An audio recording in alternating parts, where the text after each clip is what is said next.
కాల్చుటకది జ్వాల వంటిది, రక్షణలో ఎదుగుటకది పాల వంటిది.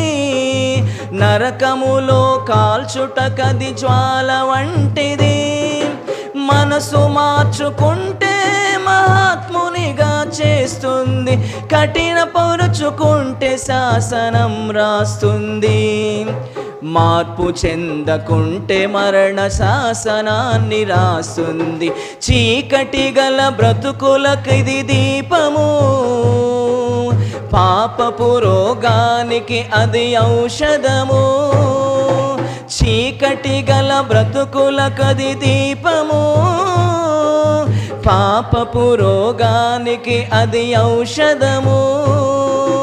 దేవుని వాక్యం రెండంచుల ఖడ్గం, అవిధేయ బతుకులకది ఆయుధం. సాతానును ఎదిరించే సాధనం దేవుని వాక్యం. దేవునికి స్తోత్రం కలుగును గాక.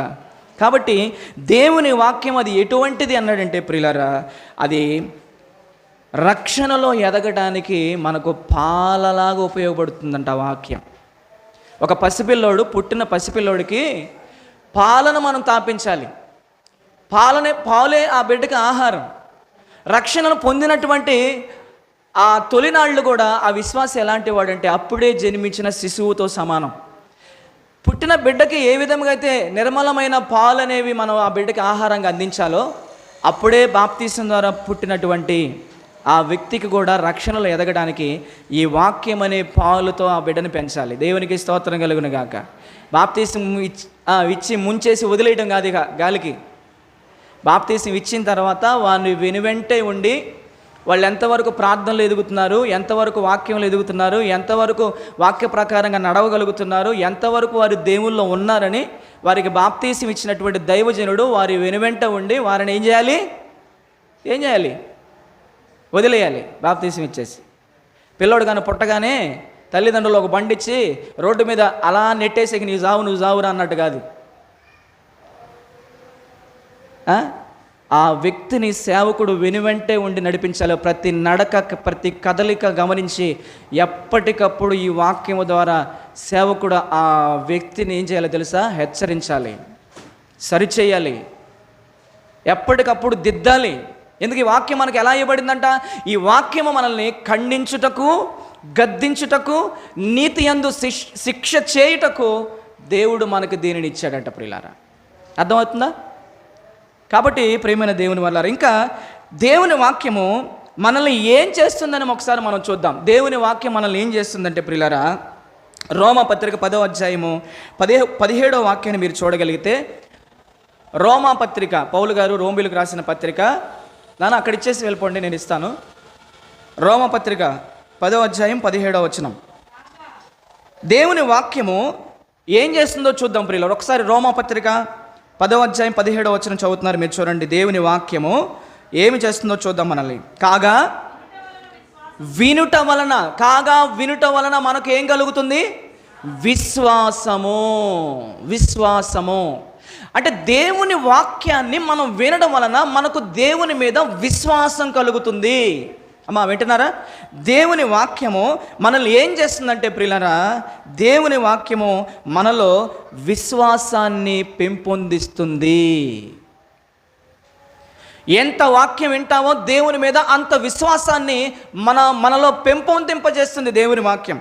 ఇంకా మనం చూస్తే పేతురు రాసిన మొదటి పత్రిక 1వ అధ్యాయము 21 నుంచి 25 వరకు మీరు రాసుకుని ఇంటికి వెళ్ళిన తర్వాత చదవండి. పేతురు రాసిన మొదటి పత్రిక 1వ అధ్యాయము 21వ వచనం 25వ వచనం దాకా ప్రియులారా, దేవుని వాక్యము మనకు నూతన జన్మనిస్తుంది. అర్థమవుతుందమ్మా? దేవుని వాక్యము మనకి నూతన జన్మనిస్తుంది. అంతేకాదు దేవుని వాక్యము పరిశుద్ధపరుస్తుంది మనల్ని. దేవుని వాక్యము నిరీక్షణనిస్తుంది మనకి. దేవుని వాక్యము ప్రతి అవసరమును తీరుస్తుంది మనకి. దేవుని వాక్యము విశేష జ్ఞానాన్ని ఇస్తుంది మనకి. దేవుని వాక్యము సాతానును జయించడానికి శక్తినిస్తుంది. ఇక దేవుని వాక్యము ప్రియులారా పాపాన్ని జయించడానికి కూడా శక్తినిస్తుంది. తెలుసా మీకు? పాపాన్ని జయించగలిగే శక్తి దేనికి ఉందంటే ప్రియులారా, ఈరోజు నీ చేతిలో ఉన్న 66 పుస్తకాలుగా కలిగి ఉన్న ఆ వాక్యం అనేది నీ హృదయంలో ఉంటే, ఆ హృదయంలో ఉన్న వాక్యమే పాపం చేయకుండా నిన్ను ఆపుతుంది. తెలుసా నీకు? దేవా, నీ ఎదుట నేను పాపము చేయకుండా ఉండునట్లుగా నీ వాక్యము నా హృదయంలో ఉంచుకున్నానంటాడు భక్తుడు. అంటే దేవుని వాక్యం అనేది మన హృదయం నిండా ఉన్నప్పుడు ప్రియులారా, చెడు చూపులు చూడడం సాధ్యమవుతుందా? చెడు మాటలు మాట్లాడడం సాధ్యమవుతుందా? చెడు పనులు చేయడం సాధ్యమవుతుందా? చెడు నడకలు నడవడం సాధ్యమవుతుందా? సాధ్యము కాదు. ఎందుకంటే ఆ హృదయంలో ఉన్న వాక్యము మనల్ని ఏం చేస్తుందంటే ప్రియులారా, పాపం చేయకుండా ఎప్పటికప్పుడు మనల్ని అడ్డుపడుతూ ఉంటుంది, ఎప్పటికప్పుడు మనల్ని హెచ్చరిస్తూనే ఉంటుంది. రేయ్, ఆదివారం చర్చికి వెళ్ళి ఏం వింటున్నావు నువ్వు? వాక్యం. ప్రతిరోజు ఏం చదువుతున్నావు? ప్రతిరోజు ఏం మాట్లాడుతున్నావు? ఏం చెబుతుంది వాక్యం? నువ్వు ఏం చేస్తున్నావు అని మన హృదయాల్ని హెచ్చరిస్తుందని వాక్యం. అదే మన హృదయంలో వాక్యం లేకపోతే చెప్పండి, మన హృదయంలో వాక్యం లేకపోతే ఏది మంచో తెలియదు, ఏది చెడో తెలియదు, ఏం మాట్లాడాలో తెలియదు, ఏం మాట్లాడకూడదో తెలియదు, ఎక్కడికి వెళ్ళాలో తెలియకూడదు, ఎక్కడికి వెళ్ళకూడదో తెలియదు, ఎందుకు పుట్టామో తెలియదు, ఎందుకు బతుకుతున్నామో తెలియదు, ఎందుకు చచ్చిపోతున్నామో తెలియదు, చచ్చిపోయిన తర్వాత ఎక్కడికి వెళ్తామో తెలియదు. ఇవన్నీ తెలియాలంటే ఈ వాక్యం నీ హృదయం నిండా ఉండాలి. ఒకసారి గట్టిగా క్లాప్స్ కొట్టి దేవుని స్తోత్రం. నీ హృదయం నిండా ఉండాలి. ఇది ఉందా? మరి మన హృదయం నిండా దేవుని వాక్యం ఉందా? ఏదైనా ఉంటే తీసేసేయండి హృదయంలో వాక్యాన్ని పెట్టుకోండి. ఏం పెట్టుకోండి? వాక్యము. వాక్యమే మన హృదయంలో ఉండాలి. ఎందుకంటే వాక్యము మనల్ని పాపం చేయకుండా ఆపుతుంది ప్రియులారా. దేవుని వాక్యము దేవుని గూర్చినటువంటి భయాన్ని మనలో కలిగిస్తుంది. ఏమ్మా, మన బాధల్లో మనకు నెమ్మది, ఆదరణ లేని స్థితిలో ఆదరణ, దుఃఖముతో ఉన్నప్పుడు ఓదార్పు, కన్నీటితో ఉన్నప్పుడు మన కన్నీటిని త్రోగలిగింది ఈ వాక్యం. వాక్యానికి మించింది మరొకటి లేదు. అర్థమవుతుంది కదా? ఇంకా ఈ వాక్యము మనకి ఏం చేస్తుందంటే ప్రియులారా, ఈ వాక్యము సత్యములోనికి మనల్ని నడిపిస్తుంది అంటాడు యోహాను సువార్తలో 8:32 ప్రియులారా, ఈ వాక్యము మనల్ని సత్యములోనికి నడిపిస్తుంది. ఇంకా ఈ వాక్యం ఏం చేస్తుందంటే ప్రియులారా, కీర్తన 119, 105 దేవుని వాక్యము మనకు మార్గమును చూపిస్తుందంట. దేవునికే స్తోత్రం కలుగును గాక. మార్గం, మనకు దారిని చూపిస్తుంది ఈ వాక్యం. ఎటు నడవాలో చూపిస్తుంది మనకి, ఎటు నడవకూడదో చూపించింది ఈ వాక్యం. అటే మనం నడవాలి. కీర్తనల గ్రంథంలో 1వ కీర్తన అంతా కంఠస్థం చేయి, చెప్పండి చూడకుండా. ఏం చెప్తుంది వాక్యం? దుష్టుల ఆలోచన చొప్పున నడవద్దయ్యా, పాపుల మార్గంలో నిలవద్దయ్యా, అపహాసకులు కూర్చుండొద్దు నాయన, యెహోవా ధర్మశాస్త్రమునందు ఆనందించుచు దివారాత్రములు దాన్ని ధ్యానించయ్యా.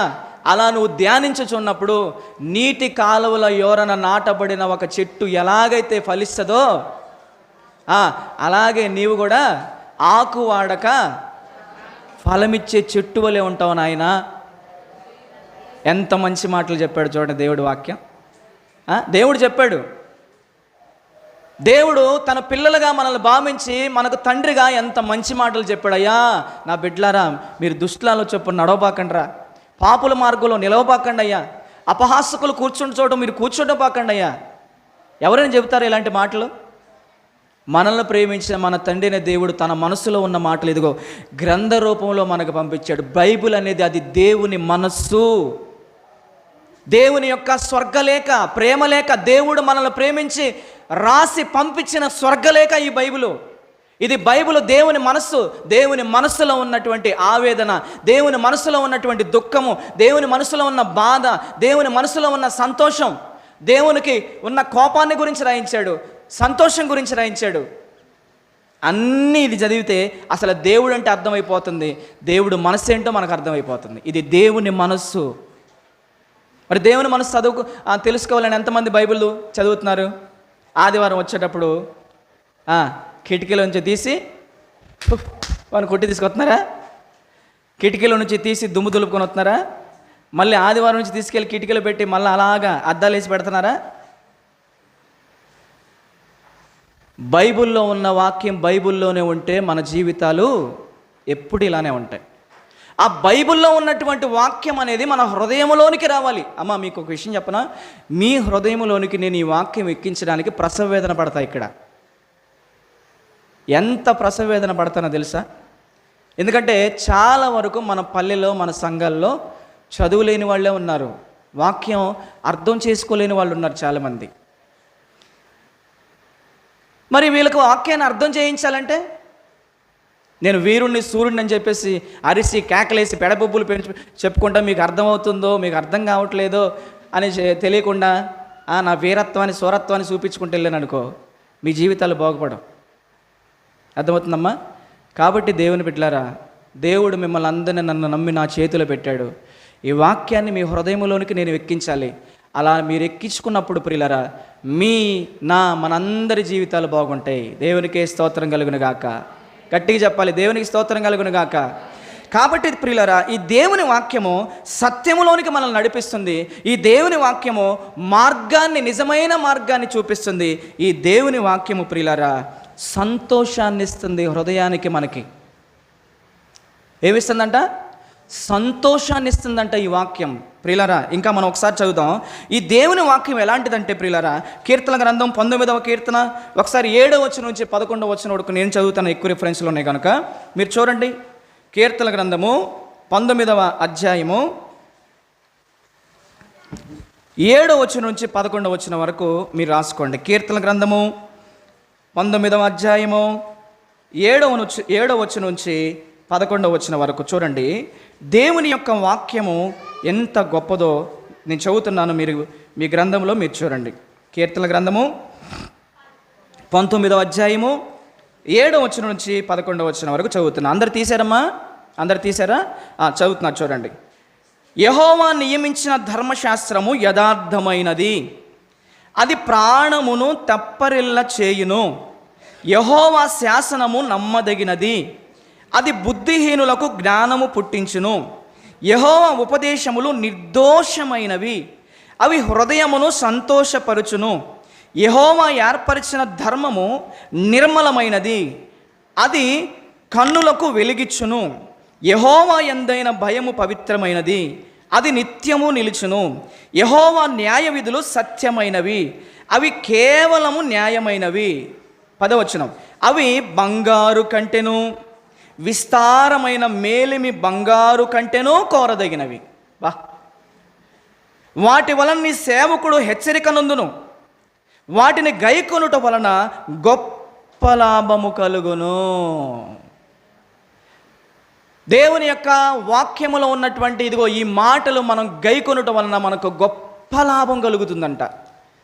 మనం లాభం ఉన్న పనులు ఎన్ని చేస్తాం? ఏమ్మా, దేనికి లాభం? దేవుని వాక్యాన్ని మనం మన హృదయంలో పెట్టుకోవడం వల్ల, ధ్యానించడం వల్ల, దీని ప్రకారంగా నడవడం వల్ల మనకు లాభం అన్నాడు. దేనికి లాభం అంటే మన ఆత్మకు లాభం. ఇది చదవడం వల్ల మీకు ఏదో ఆస్తులు అంతస్తులు అన్నీ వచ్చేస్తే నేను చెప్పట్లేదు. వింటున్నారమ్మా? అర్థమవుతుందా? అర్థమవుతున్న వాళ్ళు ఒకసారి దేవునికి స్తోత్రం చెల్లించాలి. దేవునికి స్తోత్రం కలుగును గాక. కాబట్టి దేవుని యొక్క ధర్మశాస్త్రం అది ఎంత గొప్పదో మనం ఇక్కడ చూసాం. అది వెండి కంటెను, మేలిమి బంగారు కంటెను, విస్తారమైన మేలిమి బంగారము కంటెను, అది కోరదగినది. ఇంకా ఒకసారి సామెతల గ్రంథం 2వ అధ్యాయం ఒకసారి తీయండి.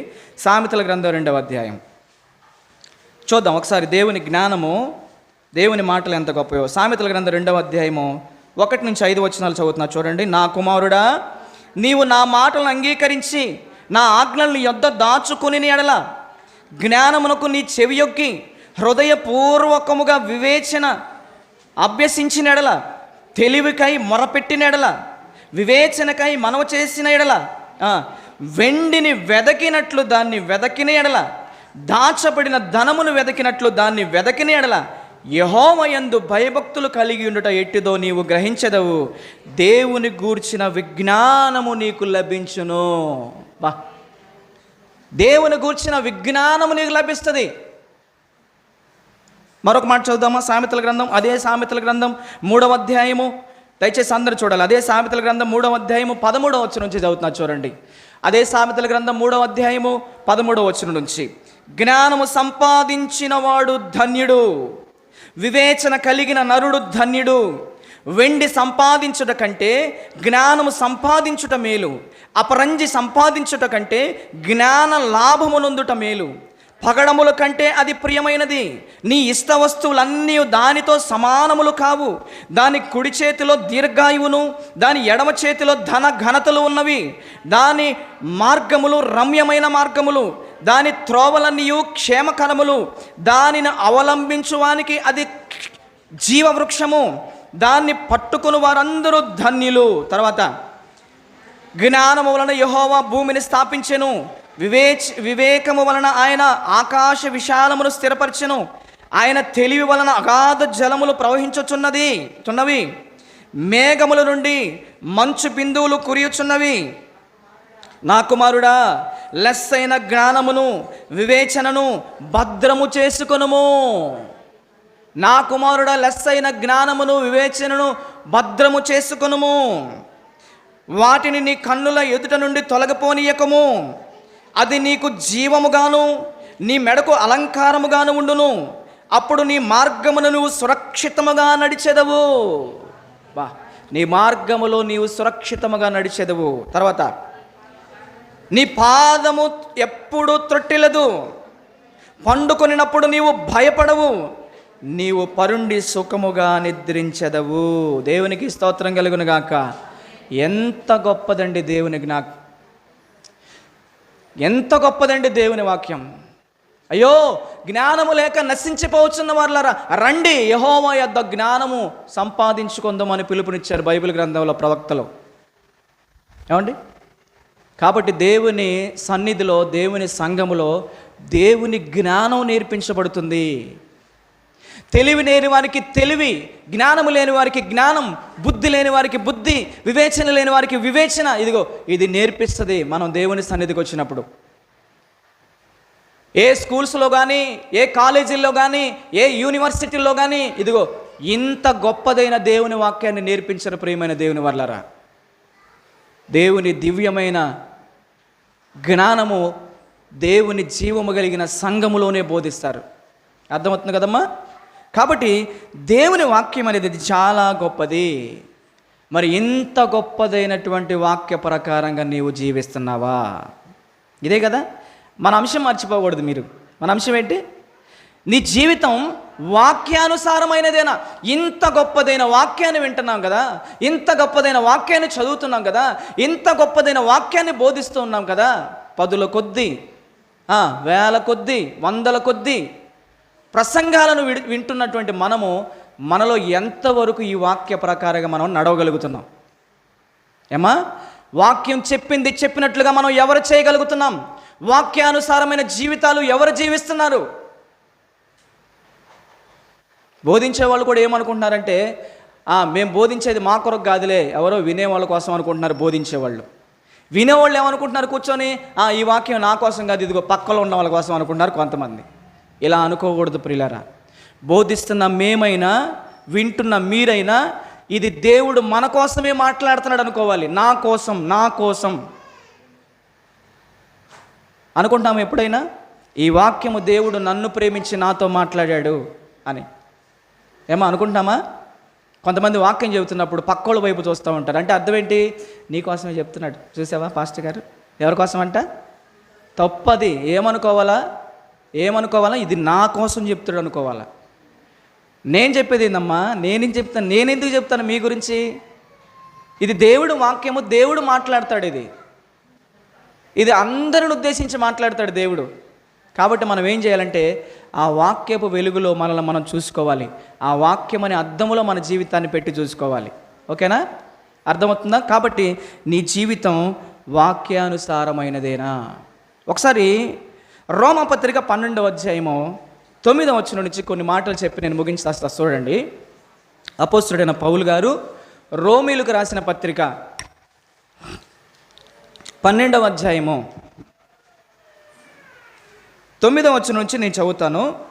నేను చదివింది అలాగునే బైబిల్లో ఉందా లేదని మీరు చూడండి అమ్మా. అపోస్తలుడైన పౌలు గారు రోమీయులకు రాసిన పత్రిక 12వ అధ్యాయము 9 నుంచి నేను చదువుతున్నాను. నీ జీవితం, నా జీవితం మనం విన్న వాక్య ప్రకారమైన జీవితాలేనా?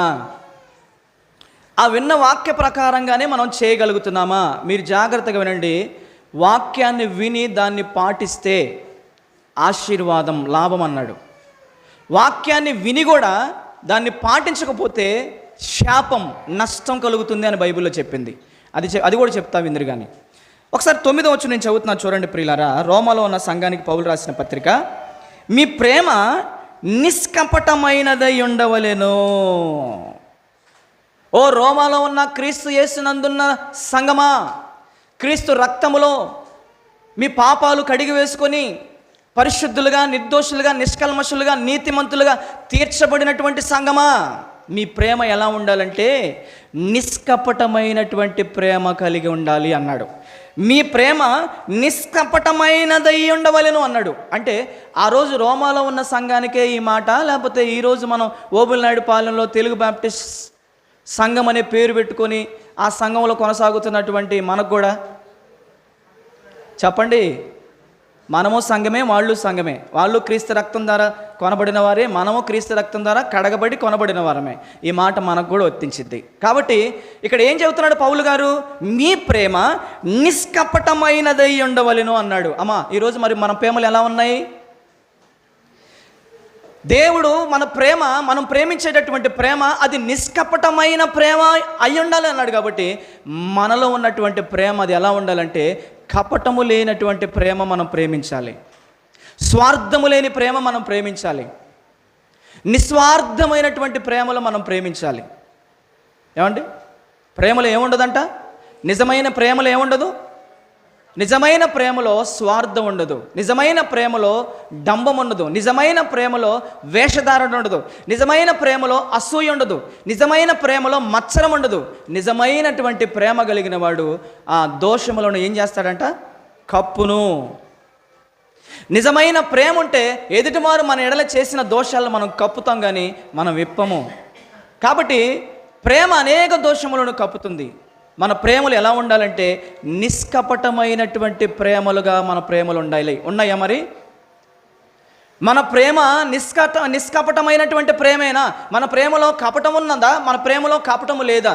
మన ప్రేమలో కపటము లేకపోతే మనము వాక్యానుసారముగా జీవిస్తున్నట్టు అని అర్థం. వాక్యం ఏం చెబుతుంది? మీ ప్రేమ నిష్కపటమైనదై ఉండవలెను అన్నాడంటే మనము కూడా ప్రేమించే విషయంలో కపటం అనేది లేకుండా ప్రేమిస్తే మనము వాక్యం చెప్పింది చెప్పినట్లుగా వాక్య ప్రకారంగా చేసే జీవితాలు మనవి. ఎక్కడున్నాయి ఈరోజు నిష్కపటమైన ప్రేమలు? ఎక్కడున్నాయి? ఏమా, ప్రేమలో స్వార్థాలు ఉన్నాయి, ప్రేమలో స్వప్రయోజనాలు ఉన్నాయి, ప్రేమలో మత్సరం ఉంది, ప్రేమలో అసూయ ఉంది. ఏమండి? మన ప్రేమలు అలా ఉండకూడదు ప్రియులారా. క్రీస్తు మనల్ని ప్రేమించి మన కొరకు ఎలాగైతే ప్రాణం పెట్టాడో మనము కూడా మన సహోదరుల నిమిత్తము ప్రాణము పెట్టబద్దులమై ఉన్నాము, కానీ ఎదుటి వారి ప్రాణాలు మనం తీయకూడదు.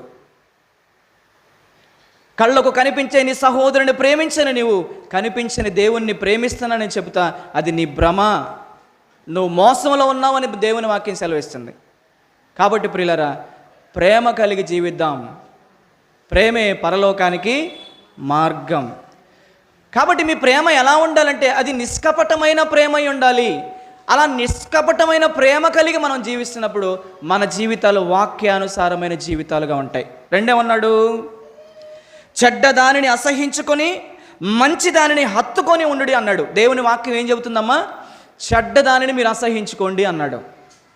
ఏదైనా సరే, ఎంత లాభం వచ్చినా సరే, అది ₹1,00,00,000 సరే, అది చెడ్డది, అది అన్యాయపు సిరి అనుకున్నప్పుడు దాని వైపు కూడా మనం చూడకుండా ఉండాలి. అంతే అంతే. నీకు పరలోకం కావాలా? నీకు పరలోకం కావాలంటే పొరుగు వారిది ఏది కూడా పూచిక పుల్ల కూడా ఆశించడానికి వీల్లేదు. అంతే.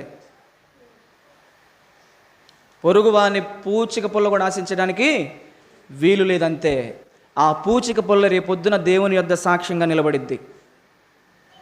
ఈరోజు ఎవరిదో తీసేసుకొని పెట్టుకొని మనం ఏదో ధనవంతులు అయిపోయాం అనుకుంటున్నారు చాలామంది. రేపొద్దున అదే నీ మీద నేరస్థాపన చేసిద్ది దేవుడి దగ్గర. బైబిల్ గ్రంథంలో ఉన్న భక్తులు ఏం చేశారో తెలుసా? ఎవరి దగ్గర అన్యాయముగా తీసుకుంటే, ఎవరి దగ్గర అన్యాయంగా తీసుకున్నారో దానికి రెట్టింపు 4 రెట్లు తీసి ఇచ్చేశారు తెలుసా? మాది కానిది మా దగ్గర మాకు అవసరం లేదు. కాబట్టి ప్రియులారా, చెడ్డదానిని మనం అసహించుకోవాలంట. మంచి దానిని అది ఏదైనా సరే మనం హత్తుకొని ఉండాలంట. దేవునికి స్తోత్రం కలుగును గాక. ఎంత మంచి మాటలండి ఈరోజు బైబిల్లో ఉన్న మాటలు.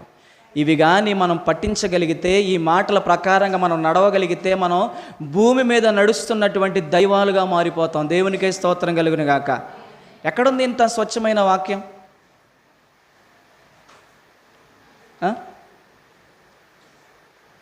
అర్థం చేసుకునే వాళ్ళు లేరు, అపార్థం చేసుకునే వాళ్ళు ఎక్కువైపోతున్నారు, కానీ అర్థం చేసుకునే వాళ్ళు తక్కువైపోతున్నారు. ఏమ్మా, వాక్యాన్ని వాక్యంగా ప్రజలకు తెలియజేసినప్పుడు ఎందుకు రాదు మార్పు? ఎందుకు మారరు? ఒకే ఒక ప్రసంగంతో ప్రియులారా కరుడు గట్టినటువంటి కషాయ గుండెలు లాంటి వారు కూడా మారిపోయారు దేవుని మాటల వలన. పౌలు ఎలాంటి వాడు? సౌలు ఎలాంటి వాడు? యేసుక్రీస్తు మాట్లాడిన ఒక్క మాట ద్వారా మారిపోయాడు ఆయన. సమరయ స్త్రీ ఎలాంటిది? ఒక్క మాటతో మారిపోయింది. పాపాత్ములైన స్త్రీ, ఇక పాపం చేయొద్దమ్మా, సమాధానంగా పోమ్మా అన్నాడు, మారిపోయింది. ఎందరూ ఎందరూ ఎందరూ యేసు ప్రభు నోట నుంచి వచ్చిన ఒక్కొక్క మాట వలన వారు మారిపోయారు. ఇక వాళ్ళ జీవితంలో మరలా వెనుదిరిగి చూసిన వాళ్ళు కాదు. ఈరోజు ఎన్ని ప్రసంగాలు వింటున్నామో, ఎన్ని మాటలు వింటున్నామో అర్థం కావట్లేదు. కానీ ప్రియులరా, ఏం కనబడట్లా? మార్పు కనబడట్లా. అందరిలో కాదు, కొంతమంది రిలీజ్ అవుతున్నారు, కానీ కొంతమందిలో మాత్రం అలానే ఉంటున్నారు. ఏమా, చాలా జాగ్రత్తగా వినండి. మీ ప్రేమ నిష్కపటమైనదై ఉండవలెను, చెడ్డదానిని అసహించుకొని మంచి దానిని హత్తుకొని ఉండుడి. చెడ్డది ఏదైనా సరే అది మనకు అవసరం లేదు, అది మంచిది అయితే దాని కొరకు ఎంత దూరమైనా పోదాం. ఓకేనా? మంచి దాన్ని హత్తుకొని ఉందాం. తర్వాత ఏమన్నాడు? సహోదర ప్రేమ విషయంలో ఒకని యందు ఒకడు అనురాగము గలవారై. సహోదరుని ప్రేమించే విషయంలో ఒకరికి ఒకరము, మనం సంఘములో ఉన్నవారము అనురాగము గలవారై ఉండాలంట.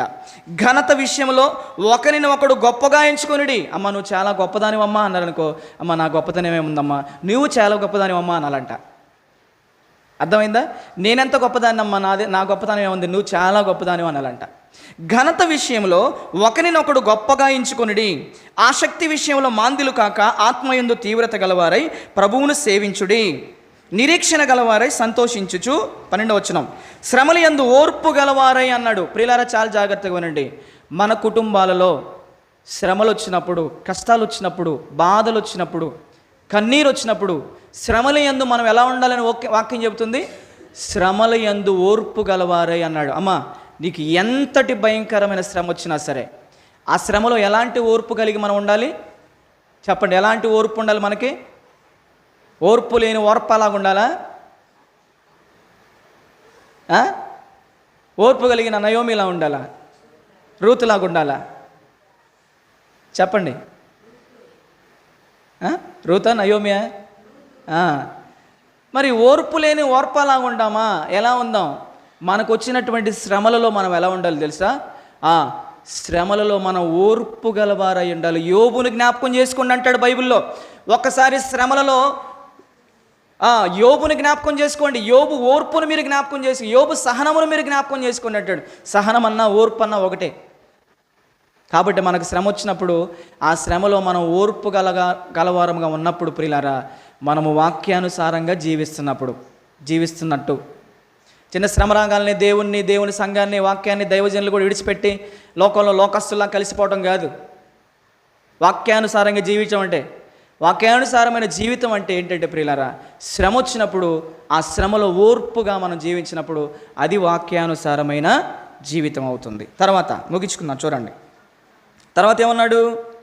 శ్రమయందు ఓర్పు గలవారై ప్రార్థన యందు పట్టుదల కలిగి ఉండండి అన్నాడు. రాత్రి నిజంగా సంఘము చాలామంది వచ్చారు, ఎంత పట్టుదలతో ప్రార్థన చేశారో. నిద్ర భారం ఉన్నప్పుడు కూడా ప్రతి ఒక్కరు ప్రార్థన చేశారు. రాత్రి భారంతో ప్రార్థన చేశారు.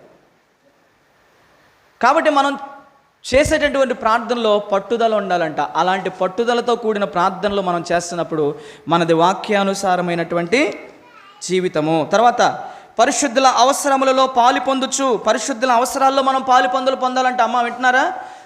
సంఘం అంటే ఎవరు? పరిశుద్ధులు. ఆ పరిశుద్ధుల అవసరాలలో మనం ఏం చేయాలి? పాలు పొందాలి. అమ్మ, భర్త కోల్పోయావు కదా, విడిగా జీవిస్తున్నావు కదా, తిన్నావా? జరుగుతుందా? జరగట్లేదా? అప్పులు బాధలు ఉన్నాయా? ఇదిగో అమ్మ, ఇదిగో నా దగ్గర ఇది ఉంది, ఇది తీసుకో. ఏం చేయాలి? వాళ్ళ శ్రమలో మనం ఏం చేయాలి? పాలు పంపులు పొందుకోవాలి. వారి అవసరములలో, పరిశుద్ధుల అవసరములలో పాలు పంపులు పొందుచు శ్రద్ధగా ఆతిథ్యం ఇచ్చుచుండుడి అన్నాడు. శ్రద్ధగా ఆతిథ్యం ఇచ్చుచుండుడి. తర్వాత మిమ్మల్ని హింసించు వారిని దీవించండి అన్నాడు. చూడండి, అబ్బో ఈ మాట చాలా కఠినమైన మాట. అమ్మ, నీ జీవితం వాక్యానుసారమైనటువంటి జీవితమేనా అనే అంశంలో ఎవరైనా సరే మిమ్మును హింసించు వారిని దీవించండి అన్నాడు. కానీ దేవుడు దీవించుడు కానీ శపించవద్దు. మన జీవితం వాక్యానుసారమైన జీవితమే అయితే మనల్ని ఎవరైనా సరే శపించారనుకోండి, ఆ శాపానికి ప్రతిగా మనం శాపం పెట్టకూడదు. వారు ఎవరైనా మనల్ని శపించినప్పుడు ఆ శాపానికి ప్రతిగా మనం ఏం చేయాలంటే వారిని దీవించాలి అంట. దేవుడు నిన్ను దీవించిన గాక అనాలంట. అలా అనినప్పుడే నీ జీవితం, నా జీవితం, మనందరి జీవితం అది వాక్యానుసారమైన జీవితము. అంటే మనం వాక్యం ఏది చెబుతుందో అది చేస్తున్నామని అర్థం. ఎవరు చేస్తున్నారు మరి? ఎవరు చేస్తున్నాం? ఆదివారం ఆరాధన రంగాలు ఇంటికి వెళ్ళిపోతున్నామా? మిమ్మల్ని హింసించు వారిని దీవించుడి కానీ శపించవద్దు. సంతోషించు వారితో సంతోషించుడి, ఏడ్చు వారితో ఏడువుడి. సంఘముల గురించి చెప్తున్నాడు. సంఘములో ఎవరైనా సంతోషిస్తున్నారనుకోండి, వారి సంతోషంతో పాటు మీరు కూడా సంతోషించండి. సంఘములో ఎవరైనా ఏడుస్తున్నారనుకోండి, వారు కన్నీళ్ళు పెట్టుకుంటే మీరు కూడా కన్నీళ్ళు పెట్టుకోండి. వారు కన్నీళ్ళు పెడుతుంటే మీరు గంతులు ఇవ్వకండి. ఆహా, బాగా జరిగింది, జరగల్లే, ఇంకా బాగా జరగల్లే, వాళ్ళకి అంతే జరగల్లే. ఇది అనుకునేవాడు వాక్యానుసారమైన జీవితాన్ని జీవించేవాడు కాదు. ముగింపు మాటలు ఇలా అనుకునేవాడు. ప్రియులారా, నీ శత్రువు కూలినప్పుడు హృదయమందు ఉల్లసించబాకు అంటాడు బైబిల్లో. నీ శత్రువే, కష్టం వచ్చింది, బాధ వచ్చింది, కృంగిపోతున్నాడు, పడిపోయాడు, గంతులు వేయకూడదు. మనం ఏం చేయాలి? ఒకానొక సమయంలో నేను కూడా పడిపోతానేమోనని గలతీ పత్రికలో చూసుకోవాలి జాగ్రత్తగా అన్నాడు. అమ్మో, అతడు పడిపోయాడంటే ఒకవేళ నేను కూడా పడిపోతానేమో అని జాగ్రత్తగా చూసుకోవాలంట బైబిల్లో. చూస్తారా? మాట చూస్తారా? ముగిస్తా ఇంక నేను. చూడండి, గలతీ పత్రిక, గలతీలకు రాసిన పత్రిక, అపోస్తలుడైన పౌలు గారు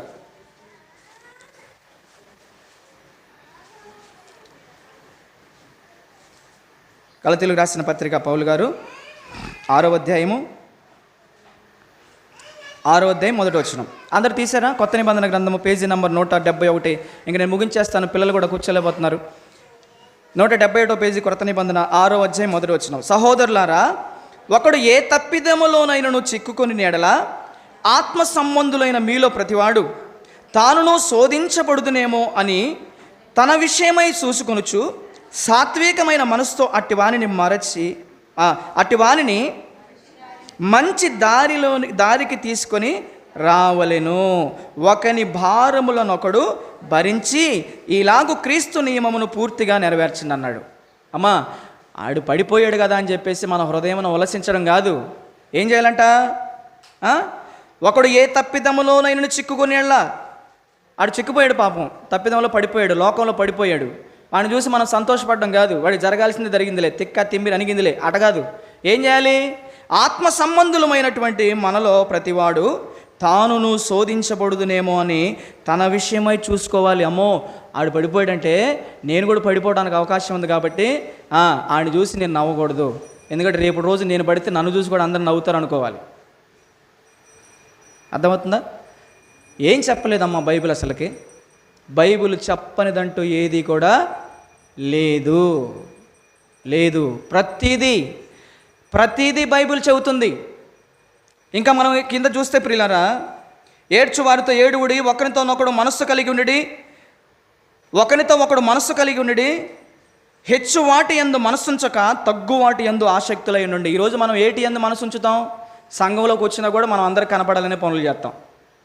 అధికారం కావాలి, సంఘంలో కూడా ఏం కావాలి? అధికారాలు కావాలి. సంఘంలో కూడా ఏం కావాలి? పదవులు కావాలి. సంఘంలో కూడా ఏం కావాలి? పెత్తనాలు కావాలి. హెచ్చు వాటి యందు మనసుంచక అందరు నన్ను చూడాలి, అందరు నన్ను పొగడాలి, అందరు నన్ను హెచ్చించాలి. నేను వస్తే కుర్చీలేరా, నేను ఎందుకు రావాలి? చూడండి ఏమన్నాడు? హెచ్చు వాటి యందు మనస్సుంచక తగ్గు వాటి యందు ఆసక్తి గలవారై ఉండండి అన్నాడు. ప్రతి విషయంలో కూడా మనం తగ్గించుకో విషయంలోనే ఆసక్తి కలిగి ఉండాలి తప్పితే సంఘములోకి వచ్చిన తర్వాత ఏ విషయంలో కూడా మనల్ని మనం హెచ్చించుకోవడానికి తగదు. అలా హెచ్చించుకుంటున్నామంటే వాక్యం చెప్పినట్లుగా మనం చేయట్లేదు అని అర్థం. కాబట్టి ప్రియులారా, నీ జీవితం వాక్యానుసారమైనదేనా? మీకు మీరే బుద్ధిమంతులని అనుకొనవద్దు. కీడుకు ప్రతికీనెవనికి చేయొద్దు. ఎవరైనా నీకు కీడు చేశారని అనిపిస్తే ఆ కీడు చేసిన వాడికి ప్రతి కీడు ఎవరికి చేయొద్దు. నేను చెప్పట్లేదమ్మా, బైబిల్ చెప్పింది. నాకు చేశాడు కాబట్టి నేను తిరిగి వారికి చేయాల్సింది అనుకున్నాం అనుకోండి, అది వాక్యానుసారమైన జీవితం కాదు.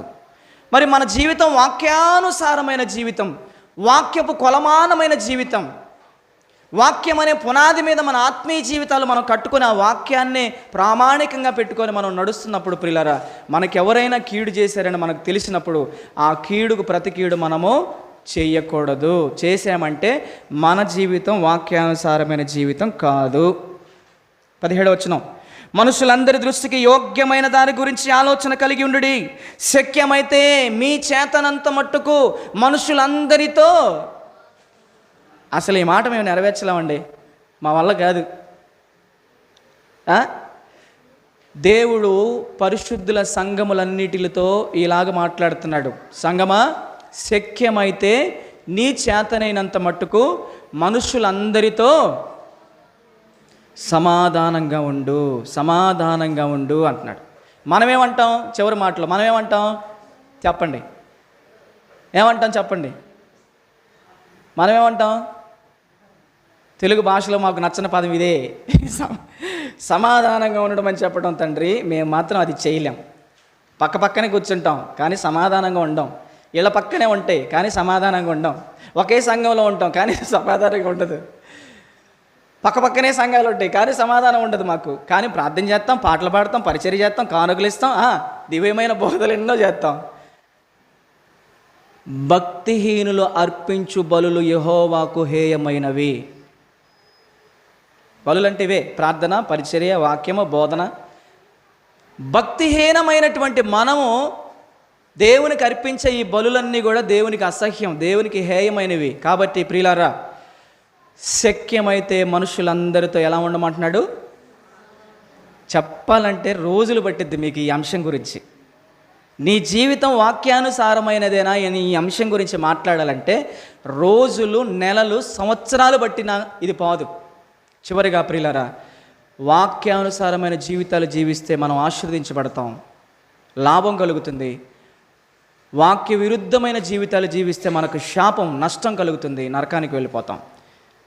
ఆనాడు పాత నిబంధనలో ఉన్న ఇశ్రాయేలుకి దేవుడిచ్చిన ధర్మశాస్త్రములు 28వ అధ్యాయం మీరు చదువుకోండి. నా మాటలో శ్రద్ధగా విని వాటి చొప్పున చేయువాడు ఇలాగ ఆశీర్వదించబడతాడు. ఎక్కడెక్కడ ఆశీర్వదించబడతాడు? ఇంటిలోకి వచ్చినప్పుడు ఆశీర్వాదం, ఇంట్లోంచి బయటికి వెళ్ళినప్పుడు ఆశీర్వాదం, పొలంలో ఆశీర్వాదం, పంటలో ఆశీర్వాదం, కొట్లలో ఆశీర్వాదం, పశువు మందలు అవి కూడా ఆశీర్వదించబడతాయి అన్నాడు. అన్ని ఆశీర్వాదాలే ఆయన మాటలు విని వాటి ప్రకారంగా చేస్తే. ఆయన మాటలు విని కూడా వాటి ప్రకారం చేయకపోతే అన్ని నష్టాలే, కష్టాలే, బాధలే. ఆశీర్వాదం కావాలా, శాపం కావాలా? పరలోకం కావాలా, పాతాళం కావాలా? 2 మార్గాలు మన ముందే పెట్టాడు దేవుడు. ఏ మార్గం కావాలో మీరే నిర్ణయించుకోండి. ఓకేనా? తలలు వంచండి, కళ్ళు మూసుకోండి, ప్రార్థన చేద్దాం.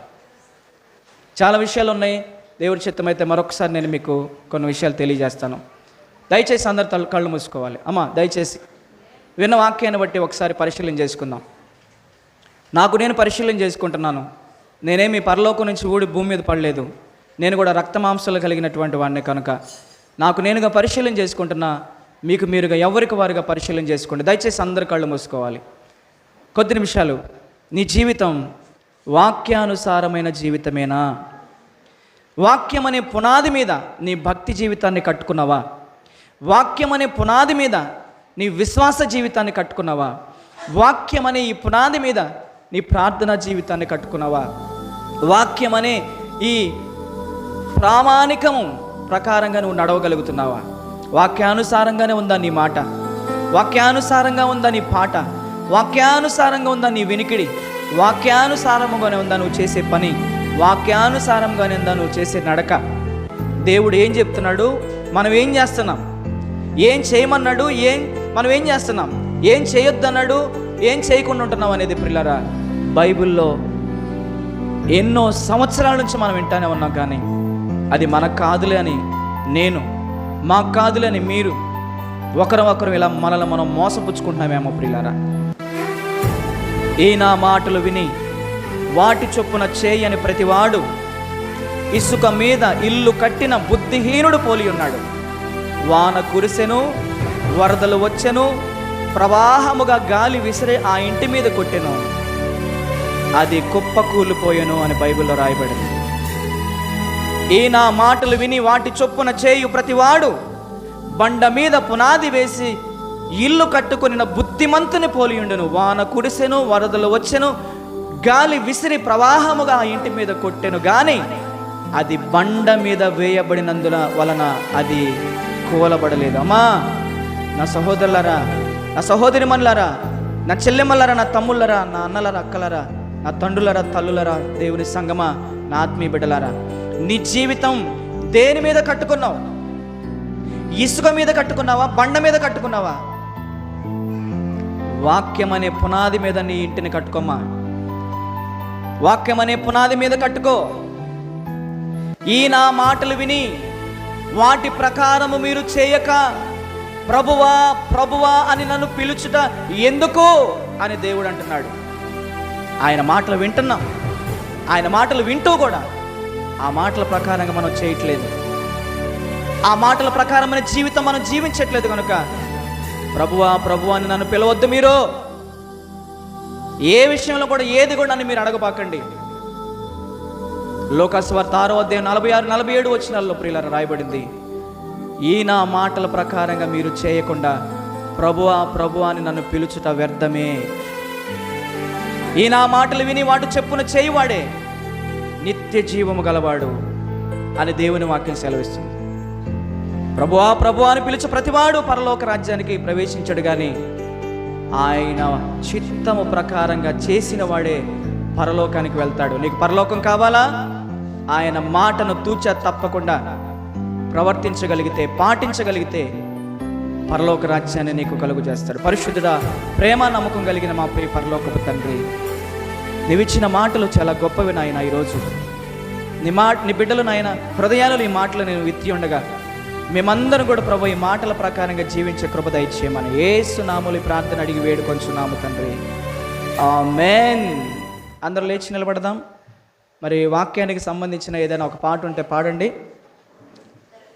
దేవుని చిత్తమైతే మరొకసారి మనం ఈ అంశాన్ని మనం మరి కొంత లోతుగా మనం మాట్లాడుకోవడానికి